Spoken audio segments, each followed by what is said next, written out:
વાલા વિદ્યાર્થી મિત્રો, 12th સાયન્સ ફિઝિક્સ પ્રેક્ટિકલની અંદર આજે આપણે વાત કરીશું figure of merit of a ગેલેનોમીટર.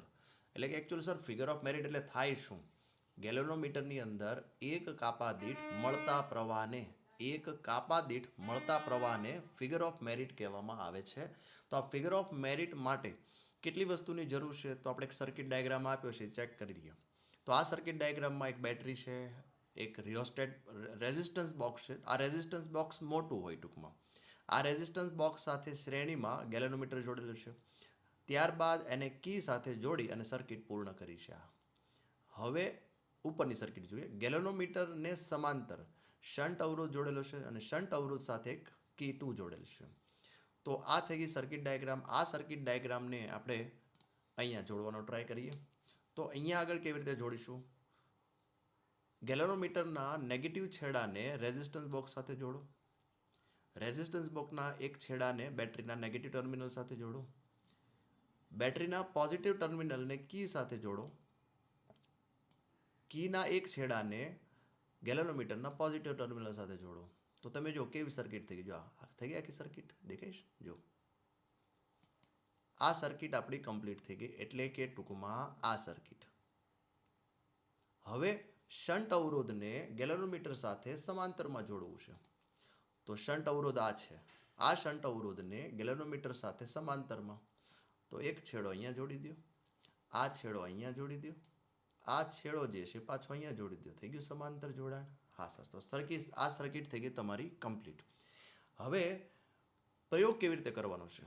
તો પ્રયોગ કરવા માટે પહેલાં જે છે અહીંયા આગળ બે કી છે, કી 1 અને કી 2. કી 1 જે છે એને તમારે ક્લોઝ કરવાની છે, એટલે કે એ કી ચાલુ કરવાની છે. કી 2 ઓપન રાખવાની છે. તો કી 1 જે છે એ આપણે ચાલુ કરીએ. ચાલુ કરશો. ઓકે. હવે તમારે આ રેઝિસ્ટન્સ બોક્સ છે, કયો રેઝિસ્ટન્સ બોક્સ? R1. આ રેઝિસ્ટન્સ બોક્સમાંથી મેક્સિમમ રેઝિસ્ટન્સ તમારે લેવાનો છે આમાંથી.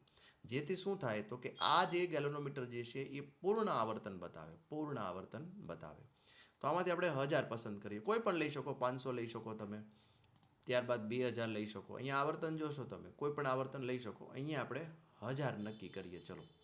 તો 1000 મને 30 આવર્તન મળે છે. નોટ ડાઉન કરજો. કેપિટલ લખી લો બુકની અંદર. કેપિટલ R બરાબર 1000 અને થીટા બરાબર 30. આવું લખો. કેપિટલ R બરાબર 1000, થીટા બરાબર 30. ઓકે. તો આ થઈ ગયું તમારું રીડિંગ નંબર 1. હવે શું કરવાનું છે તો કે હવે તમારે કી 2 જે છે એ જોડવાની છે. કી 2 અહીંયા જોડશો. જેવું કી 2 જોડશો એટલે કાંઈક ચેન્જ થશે. તો હવે કી 2 જોડ્યા પછી તમારે શન્ટ રેઝિસ્ટન્સ, આ નાનો રેઝિસ્ટન્સ લેવાનો છે. તો શન્ટ રેઝિસ્ટન્સ જે છે તમને આપેલો છે, એમાંથી તમારે શન્ટ રેઝિસ્ટન્સ નક્કી કરીએ. ચલો. શન્ટ રેઝિસ્ટન્સની અંદર આપણે અહીંયા આગળ હવે શન્ટ રેઝિસ્ટન્સ લેવો કેટલો સર? ગમે લઈ શકાય નહીં.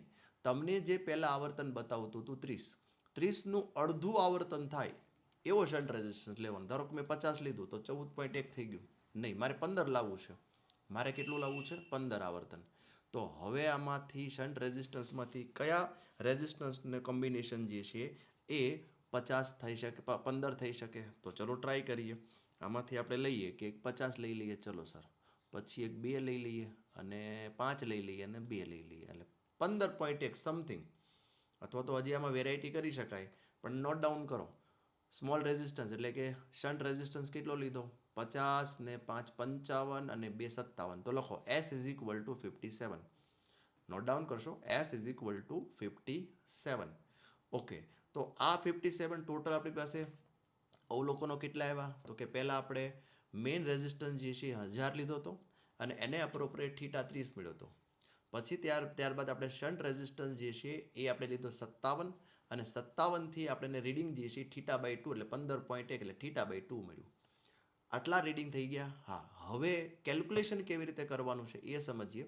સાથે સાથે એક નોટ ડાઉન કરો. અહીંયા આગળ ગેલેનોમીટરનું રેઝિસ્ટન્સ મળી ગયું છે 6.28931 ગુણ્યા 10⁻5 ઓહમ ઇન્ટુ મીટર. આ કેલ્ક્યુલેશનથી સમજાવું કે આ રીડિંગ જે છે એ કેવી રીતે આવશે. રેઝિસ્ટન્સ આપણે લીધો તો 1000, ત્યારે ડિફ્લેક્શન આપણે મળ્યું હતું 30.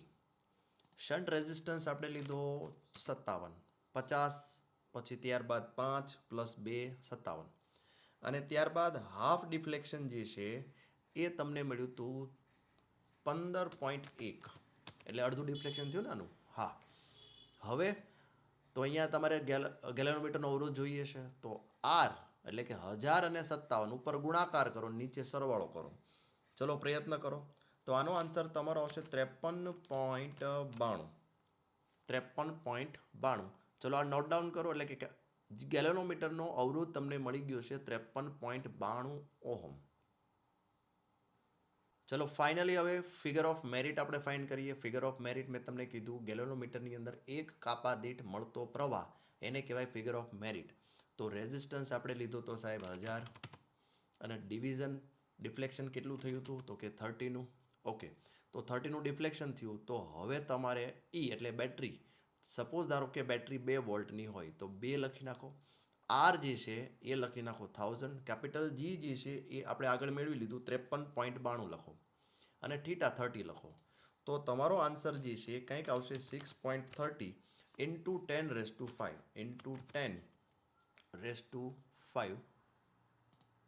10⁵. ચલો 5 જે છે એને આપણે ઉપર મોકલી દઈએ 10⁵. આવું કંઈક આન્સર આવશે. -5, માફ કરજો, 10⁻⁵. 10⁻⁵. -5.